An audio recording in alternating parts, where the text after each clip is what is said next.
Welcome to season 3, Spill Your Sauce. My name's Waves, and today we're here with the incredible Simon Servida. What's up? First of all, I'm honored that you're here today. Appreciate it, sir. My guys, my good friend. Yo, just tell me about yourself, bro. Just tell everybody, for those who don't know who you are. Okay, my name is Simon Servida. I am a producer from Toronto, actually up in Scarborough. I started, playing piano when I was 7, just as like some extracurricular shit my mom made me do. In high school, I picked up FL and kind of just fell in love with making beats. And then after that, went to school to learn, music theory and stuff. After that, started a YouTube channel where I kind of just gave a bunch of, beat theory and, FL Studio knowledge away. And that kind of helped build my brand to where I am now. So, when did you end up starting your YouTube channel? YouTube channel started January 2018. So you've been doing it for almost 5 years. Yeah. That's incredible. So in 5 years, you were able to surmount 700K subscribers. Yeah. That's incredible. So like, how did you first get into people that are into like music production? They usually go trying to get placements and like that route, right? Mm-hmm. What made you decide to do the YouTube route? Because I couldn't get placements and my networking game was weak and I couldn't get internships at studios. Yeah. I tried that right after I graduated, just kind of doing stuff in the scene and just no bites. So I had so much time available on my hands and it just felt like, what am I doing? Because right at the time I was just working this like administrative job doing data entry at my mom's engineering firm. And I had, so much time available. I was still, living at home with my parents. And, there's just like this pent up energy that like I needed to do something or else like I'm going to be like standing still. So YouTube was the best option because it was free and, I could work as much as I like, which I wanted to do a lot. What do you feel like for a producer? What is the value of a brand? I think it's everything right now. I'm not sure if this answer would have been the same 20 years ago, but I think, today, 2022, brand is everything. Brand is leverage, brand is value, brand is, money in your pockets. Do you feel like our producers, I guess, should like just as focused as they are in terms of making quality music as they are building their brand? That's a tough one. I think somebody who gets like a bunch of placements every month can make as much money as somebody with a big brand. And that person doesn't really have to be in front of the scenes and stuff like that. And I think building a brand might be a bit easier just because it's more accessible. Like YouTube is free. TikTok is free. Like you could promote yourself for $0. And, especially if I'm like a random kid in Brazil who doesn't have access to like this massive music network and, I can't be outside like that, then I think branding is a great play. Do you think in terms of, there's a whole lot of massive YouTubers, right? Busy Beats, Kyle Beats, yourself. Do you think with such massive brands, do you guys ever feel like the need or even the want to cross over into the other side and be kind of like in the industry getting placements? Yeah, it's sometimes I think about crossing over because it seemed like in terms of longevity, there might be a better play there because I don't see myself doing YouTube forever. Yeah. But I don't think what we're really doing is YouTube. We're just content creators. And YouTube happens to be the platform that, if I was a TikToker making things, they'll be calling me a TikToker. But I'm kind of reaching the same goal, which is just build the brand. And whatever platform has the most eyes on it, that's where I'm going to do it. So right now it's YouTube. I don't see myself like being in front of the camera, eventually, but hopefully I can build myself enough so that there's some like longevity there. I don't know what like the plan is for me. It is still very like year by year, month to month kind of stuff, but for me personally, I'm not really focusing on placements like that. Makes sense. I feel like in terms of like uncertainty in the future, I feel like as a creative, it's just like you just kind of go see where it leads, Yeah, can't really hard to really plan it out, but we've seen people like KBZ, for example, who have successfully crossed over, and Internet Money, goats, and even Splitmind. Today, you were once part of Splitmind.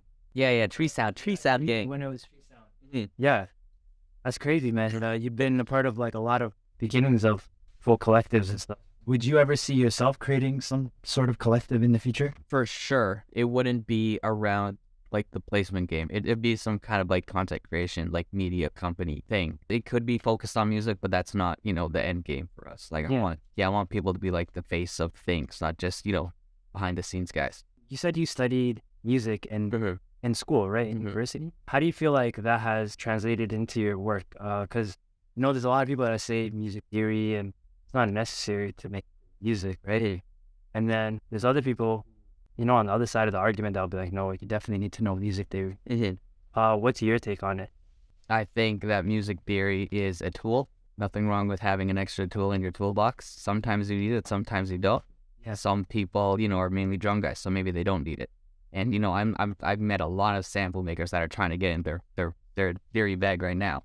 Yeah. And it really depends what you're trying to do. I think it's super valuable because I think it's like this really cool language that is accessible to everybody, and just understanding like how chord progressions work and how melodies work and why things are so catchy is like what I think music theory is just some old people just wrote down stuff that was working. It was just kind of the Wild West at first where everybody's doing their own thing and people are like, hey, I noticed, oh yeah, remember when we did that thing the other day? It kind of worked. We should write this down. Yeah. And it's just people collecting like good, it's almost like a curated drum kit, like a chord progression, like all those things are just tested out and played before and people just know that it works. Or if it doesn't work, it'll explain why it doesn't work. That's the only way like I look at it. It's just a tool. What do you think of people like Jacob Collier? Do you feel like there's anybody kind of in the game today that is breaking music theory laws to create interesting new music today? Probably Jacob Collier would be like the forefront. At the same time, like some of this stuff is really out there. I think that goes with like all art in general though. Yeah. Like there's certain films that are avant-garde. There's certain paintings that are just, a blank sheet of paper. It's good that people are pushing the boundaries. I don't think I want to be that person. I think there's a skill in making something that is familiar, but also kind of different as well. And that's kind of that's where I get personal satisfaction. So I'm not really looking to create like the newest, chord. Yeah. Chord structure. I don't really know what I'd do if I made an extra note out here, like in the piano or something. Not only like are you on YouTube creating content, you also have a course. Just tell us about your course. Yeah. We called it Pro Level Beats. Yeah. It is a definitive guide for a beginner or intermediate producer that wants to get into production, especially heavily relating music theory, because I think that was like kind of lacking in the producer world.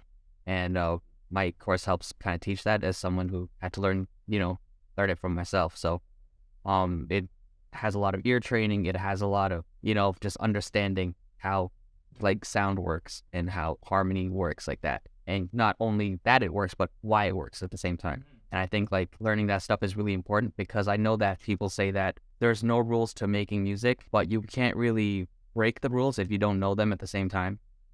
You can't go outside of the box if there's no box that's defined yet. It's true. So I'm kind of giving you guys the box. I'm just, I'm giving you the rules so that you can figure out how to really, I think it's more creative that you know it and you go against it. Yeah. So that's kind of what the course teaches. That's really cool. I'm going to actually sign up for your course. If you search just Simon Servida's Pro Level Beats. Okay, so you also are in tech in some sort of way, like creating VSTs and stuff. A little bit. I dabbled a bit. Yeah. Tell us about how that went. Like what made you decide to drop a VST? Okay, yeah. So to be clear, I'm not in tech. I didn't code a single line out of it. Product. But yeah, there is this guy who's from around here that does what is it, coding? Yeah, coding. And he reached out to me and he said, let's make a plugin because that is the fresh new wave for producers. And I'm not saying no to jumping on a wave, a little bang of money coming in. Yeah. He offered to make something for me. I didn't really have an idea until maybe like half a year after, and then I just noticed that I was kind of reversing a lot of stuff. Maybe that was the wave in terms of my sound for a while, and so I started just talking to him about ideas. Is this possible? Is this possible? And he's kind of just filtering out all these like ideas I'm throwing at him and making it into a consistent plugin. And then from that, we're going over, just little things like user experience and their interface and, if someone's clicking it here, then then the mouse should be here, right? Because they want to do the dry wet after that. And, this knob should be here because that's the end of the process. And, there's a bunch of like little things like that, which I didn't even think about, especially when I'm working, like using plugins myself. Yeah. And it was cool to just kind of dive really, really deep like that. In terms of like, if you have a great VST, great product, Great. how important is the user experience part of it? Because to making some cool shit, but it's just like all the knobs are like in weird places where there's no like, I guess, workflow in the VST. That does definitely affect somebody actually wanting to use it. All of that's important. I think even just the looks of things. Yeah. The reason I never went to Ableton because it looked too great for me. And that wasn't like I just, I looked at it for a minute and said, okay, there are some, delays and EQs that I'm sure are fire. Yeah. Well, it just didn't look cool to me. Speaking of looking cool, what do you think of FL 21? I didn't download it yet. I'm gonna, like, I'm one of the people that really want to, like, master, like, the tool I'm using. So I'm gonna give it, like a week where I'm just gonna go, like, intensive lockdown and figure everything out. And then I'll give you, like, that decision. But this is looking cool. It looks nice, man. Finally could change. Yeah, give me some skins. Yeah, for sure. Get that Simon Servida skin. Let's go. That's dope, man. My question is, you've only been on YouTube for 5 years. Yeah. And if I was to search anything producer related on YouTube, I'm finding you in like the top search. What did you do differently than other producer content creators that made you like rise up to the top so cool compared to everyone else? I think it was just the videos itself and just me putting myself as much as I can into those videos, because technically I'm not doing anything different from, what Busy Works Beats and, what KBZ and then we're doing it today. It was just me and my personality, and I wanted that to shine through like as much as possible. I wanted people to be entertained. Like that's kind of the main goal when it comes to anything I'm doing right now, because as long as they're entertained, then they'll be interested in whatever I do. I don't think I have to be a music producer to be where I am today. I think I just, like I'm going to make, like, I can guarantee you if I make some garbage here, as long as I'm entertaining, I don't think people will care. Bro, I'm going to two-step some hi-hats right after this, yo. That's the sauce you want? Yeah. Doesn't matter. As long as I'm entertaining. Yeah. One thing I did notice about your YouTube is like, I feel like I'm watching your life, from the beginning where to now, where like you can kind of see all the stages of your career, and of your life, and all these like random things that you like to do, things that you like to try. So I feel like I'm like not only invested in like the content and I'm learning, but I also feel like I get to see your career grow. And I think that's really cool. Yeah, there's people like that I watch that I try to model myself after, because there's so much satisfaction to see somebody winning that you enjoy. Yeah. Like, Andrew Schultz. Yeah. Comedian. Like, yeah, he sold out like this big ass arena. And, I was watching him like 2-3 years ago doing, these little clubs, these comedy clubs for maybe like 50, 60 people. Yeah. And I've never talked to him. I never met him in my life. But just because I followed his journey, because I like him as a person, it's like, damn. Like, I feel like a proud dad or something. Like, look at my boy go. Look at him go. Yeah, you kind of get fully invested in. Yeah. Yeah, and I'm trying to replicate that for what I put out on the internet. Working very well. Appreciate it. Yeah. Let's cook up something. All right. Let's see some Simon Servida sauce. You still have that project file for your lane sample? Oh, yo, I work at a desktop. This is like the mobile studio. Oh, okay.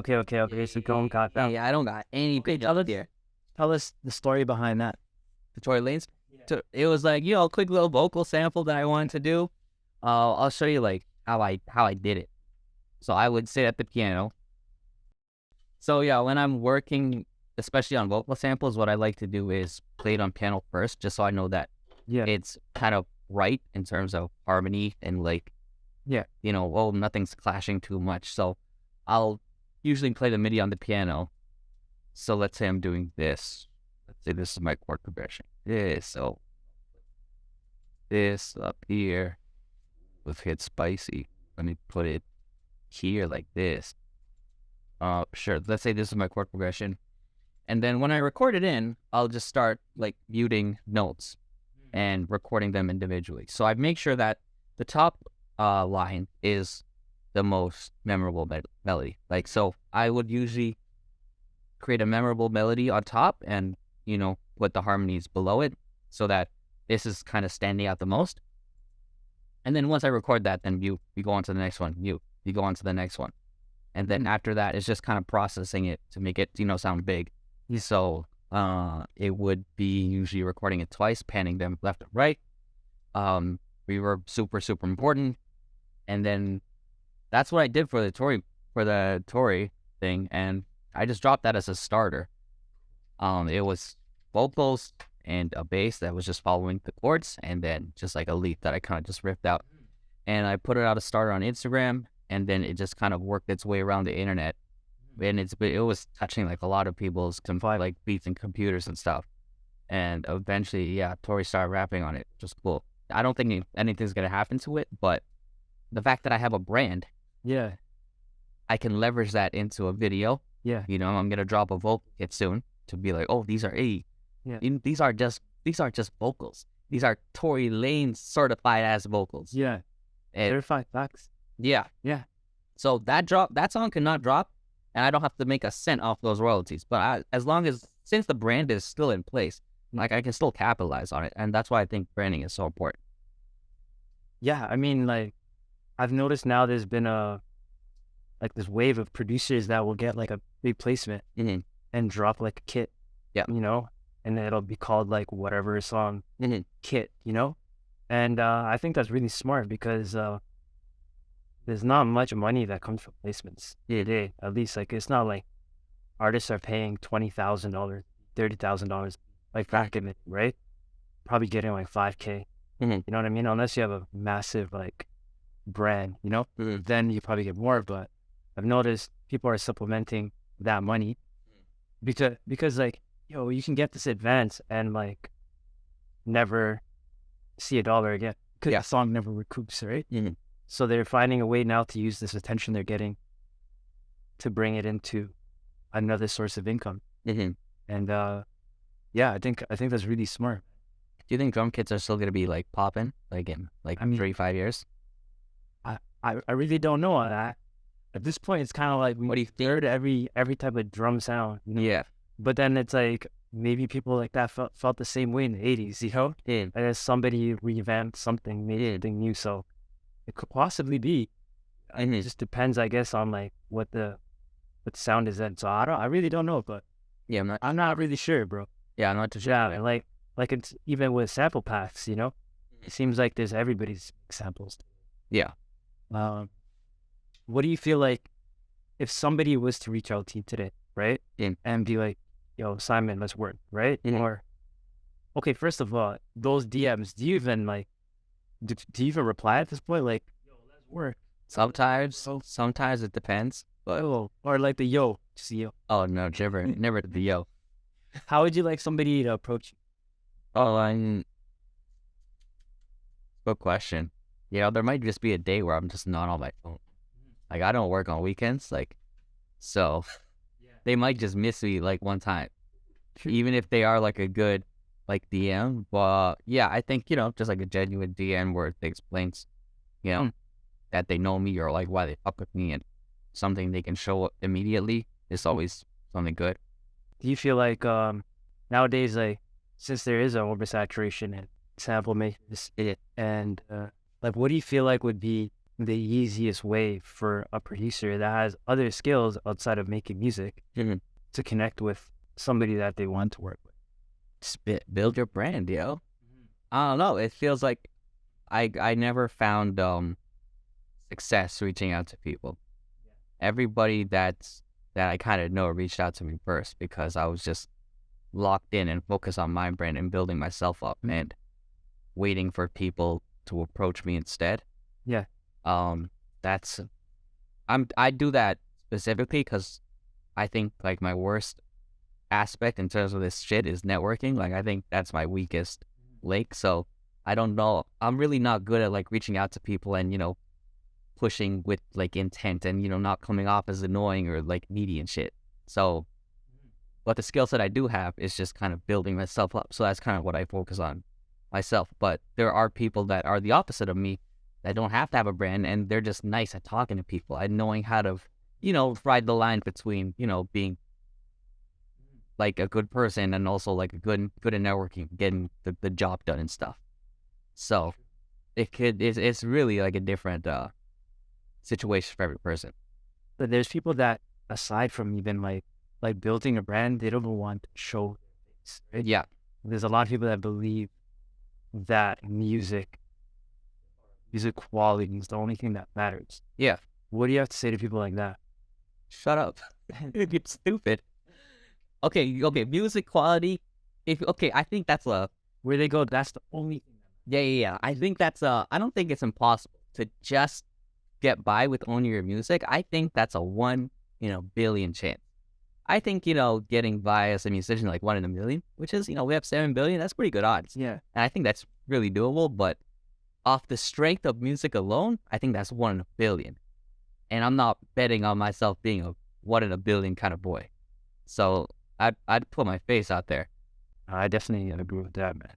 Yeah, there's some people I don't know what the truth is. I don't know what it looks like at all. Yeah. But I think like he's like one of those guys just off the strength of the sound. But I know like you guys got to be self-aware. Like I'm not him. I know I'm not him, but I know that, I can edit good and I could try to be funny sometimes. So I'll use that to my advantage.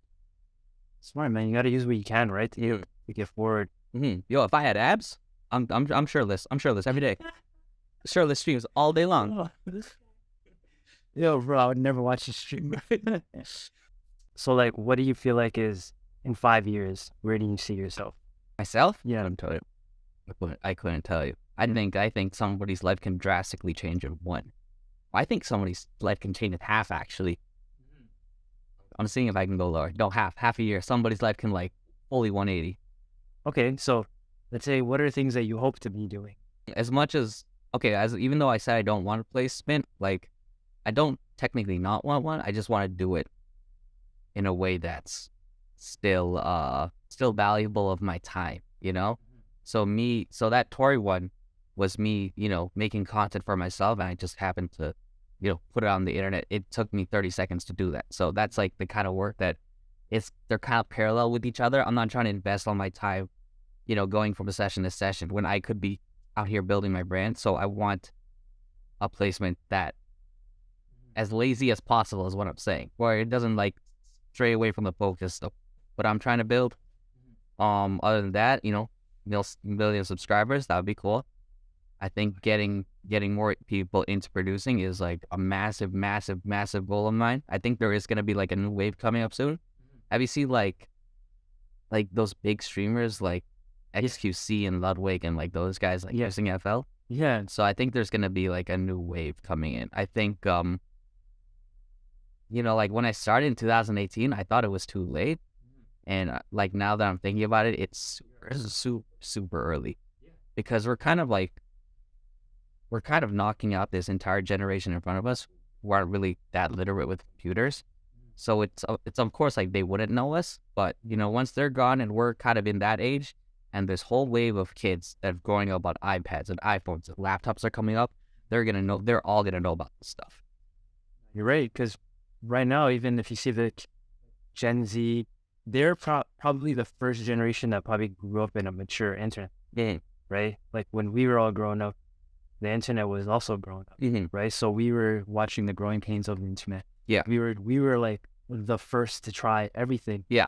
Right? And then now that the internet's like reached, I guess, a mature level, now the Gen Z kids are kind of like the first ones to kind of grow up literally online. And then the next generations are literally just going to be even more. So it's going to be by the millions, right? So I definitely agree with that. Yeah. So I know that, that new wave is coming, and all I want is to be that first person I want to be the first producer people know about.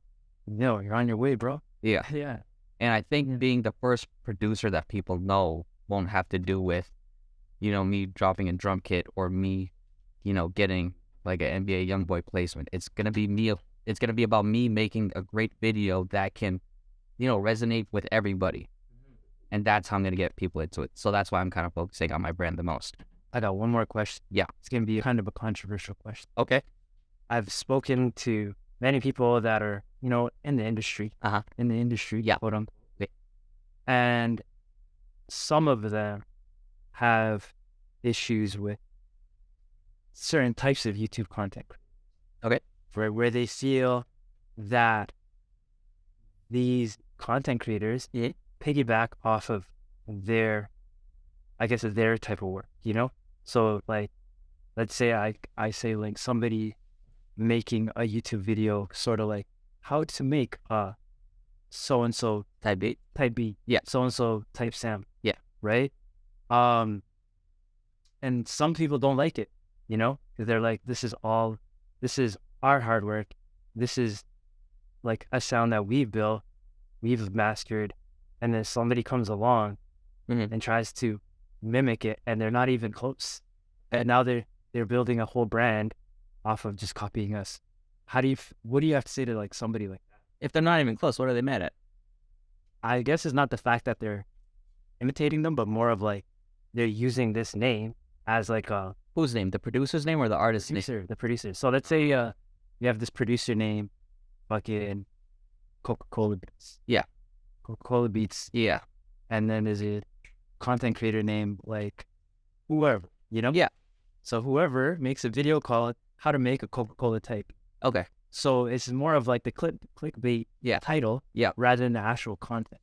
So now there's a whole lot of people being educated on this type of this is how you do this person's style, but it's just wrong anyway.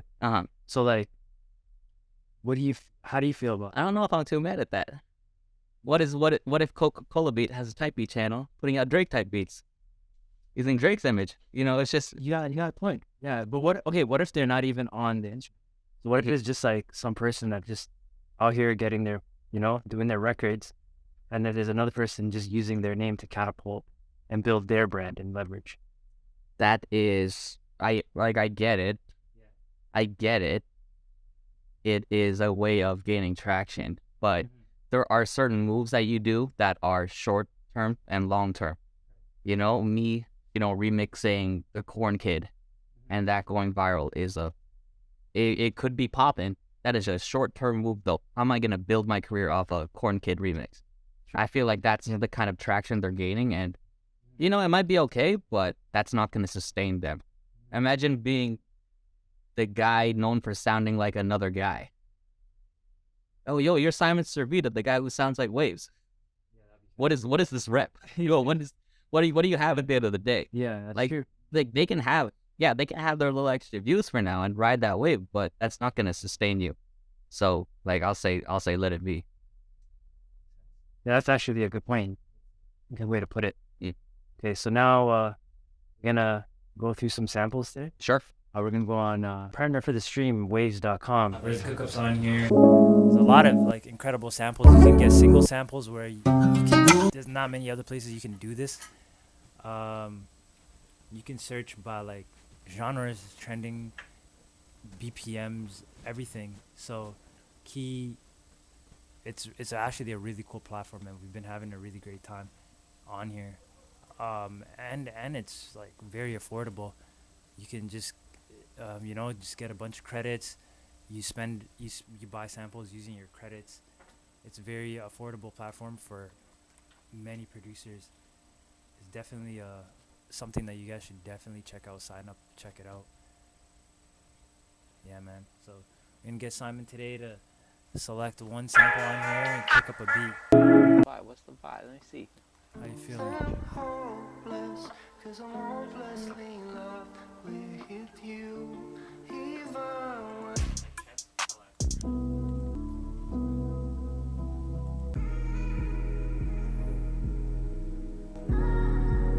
Answer this one. Give me stems. Jeez. Okay. 72. we doing? What we doing? You're getting make a rage beat. Let's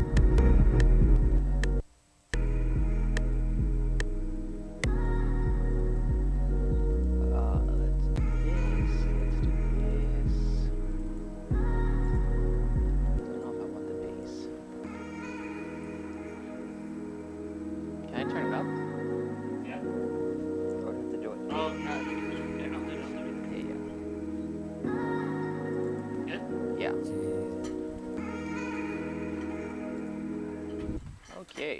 Okay. Let's make it a bit faster.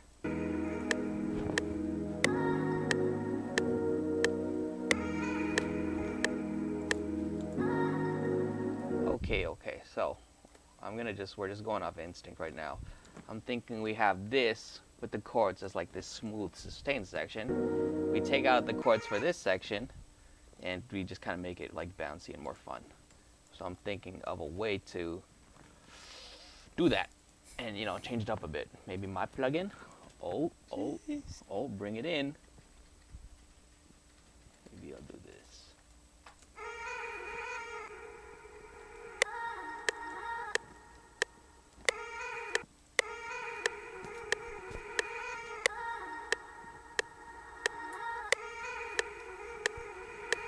Maybe not. Jeez, Maybe it's done. actually hard. Actually, okay. Let's do this. This down the octave. That one stays up the octave, so that's like the ear candy section, and this can be just like some cool thing at the top.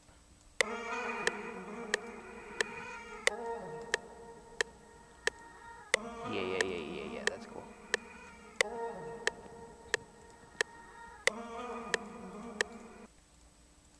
And this will take off some high end. Let's separate that a bit.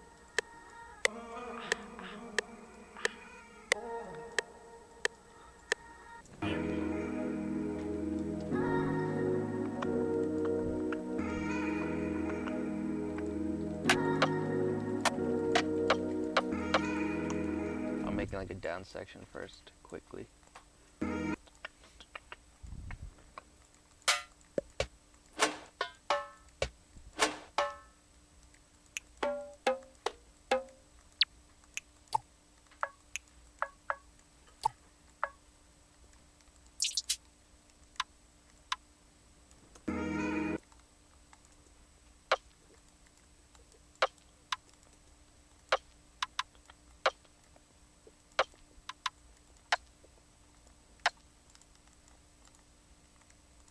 Right.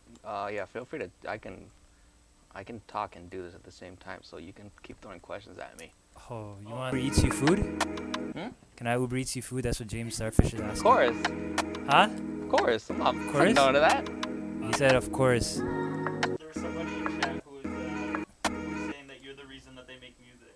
Yo, come on. That's exactly what I want. Yo, appreciate that. Reach out to. Cool. So like, one more question. How'd you connect with SB19? YouTube.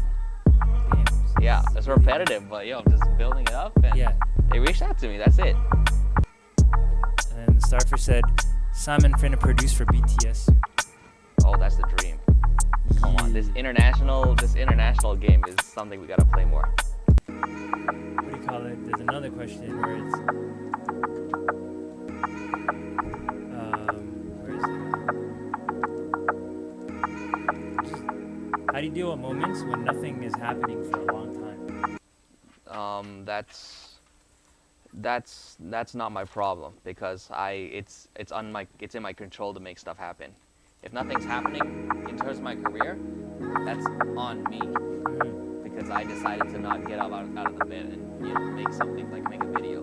Yeah. That's the thing, like, about building your brand. You have so much control. Like, I'm never having to wait on a placement or wait for some paperwork or anything like that.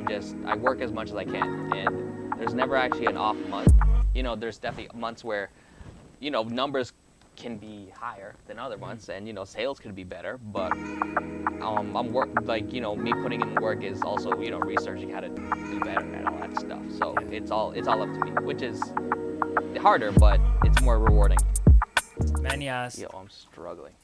Were you ever hesitant or nervous about being on camera? Absolutely. When starting Actually, your not YouTube? like not that bad. It's like it's almost like talking to a mirror or something, or just like yeah, just being in front of a camera. It's like if you think about it, like realistically, and just kind of step back, bro, you're just talking to a wall.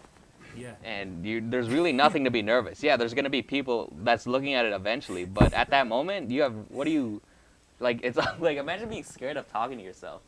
That's a fuck thought. That's facts.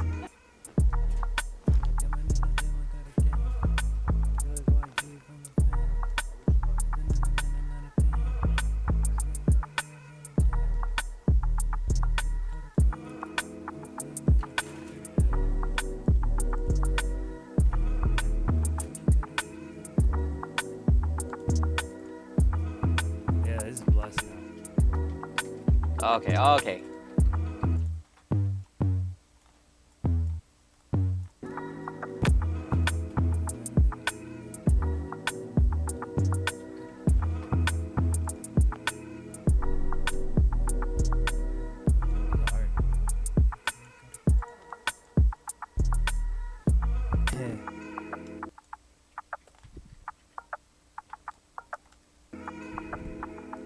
Waves sing louder. I can't, bro. I'm just freestyling in the back, but I can't rap for shit, bro.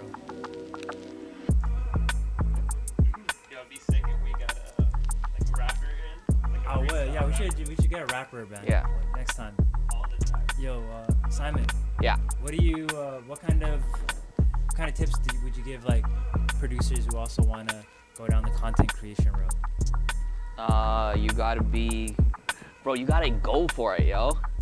And you gotta stop being like lazy about this shit. Like the key to content, which a lot of people are not understanding, is you gotta make people give a shit.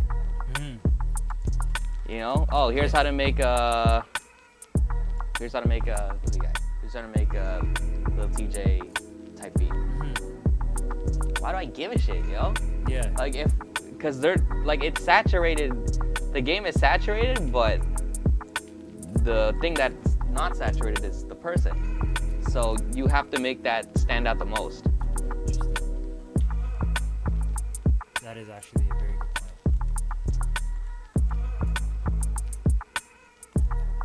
Yo, how often do you save your sessions? Yeah, Never. Save before FL crashes again. That's what they're saying. Crashed in 2 clicks? I'm not worried about it.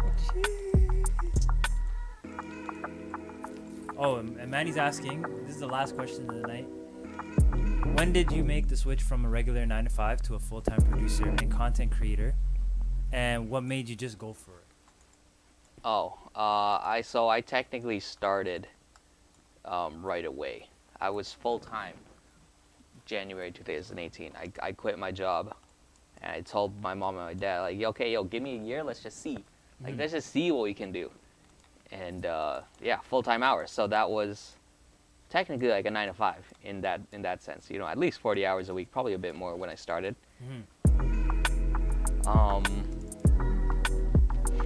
Yo, this bass is killing me.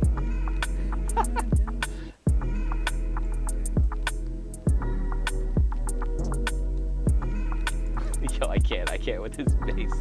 But yeah, and this job needs full-time hours. Whether you're a placement guy or you're a content creator guy, you need full-time dedication. Or, you know, work 2 jobs and don't have sleep. But, you know, I don't think that's sustainable. But you can try that.